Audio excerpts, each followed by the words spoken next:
Ozymandias of Egypt is a sonnet composed by the English romantic poet Percy Shelley. It appeared in his collection Rosalind and Helen, a modern eclogue with other poems published in 1819. Ozymandias was the Greek name for Pharaoh Ramses II, one of the most powerful rulers of the ancient Egypt. In the poem, Shelley uses the image of a decayed statue of Ozymandias to emphasize the fleeting nature of political power and to celebrate art's enduring capacity to capture and preserve history. While the poem follows the one-4-line structure of a sonnet, its deviation from traditional form and rhyme scheme reflects Shelley's inclination to challenge both poetic and political norms. The poem is narrated from the perspective of the speaker, who begins by mentioning a meeting with a traveler from an antique land. This opening line is slightly ambiguous, leaving the reader uncertain whether the traveler is from an antique place or has merely visited once. Clues in the poem and its title clarify the traveler's destination, Egypt, home to one of the world's earliest civilizations. The Greek referred to Ramses II, a powerful Egyptian pharaoh, as Ozymandias, which ties the antique land directly to Egypt. The traveler describes encountering the remnants of a massive statue in the desert.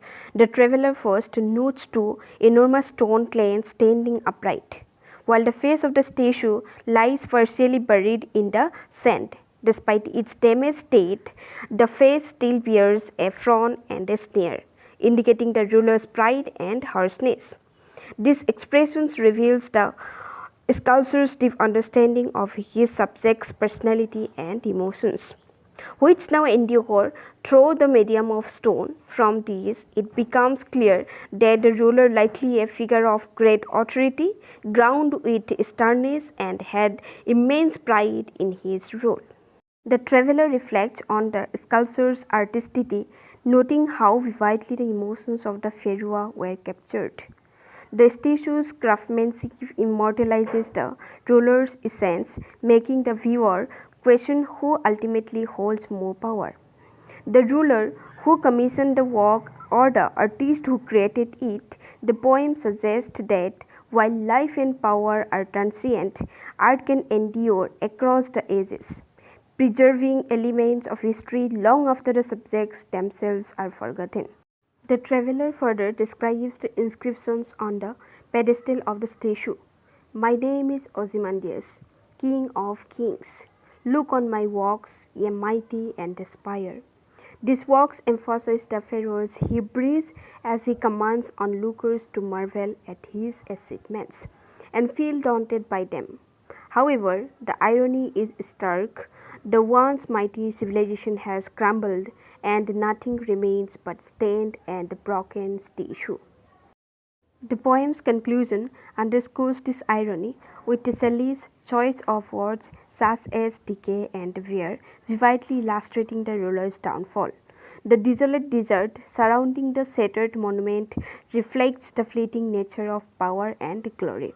The traveler's recounting almost seems to mock the ruler's arrogance, highlighting, however, the most powerful emperors eventually fade into obscurity. Ozymandias represents not just individual political power but also humanity's collective pride and ambition, and how all this is insignificant against the might of time.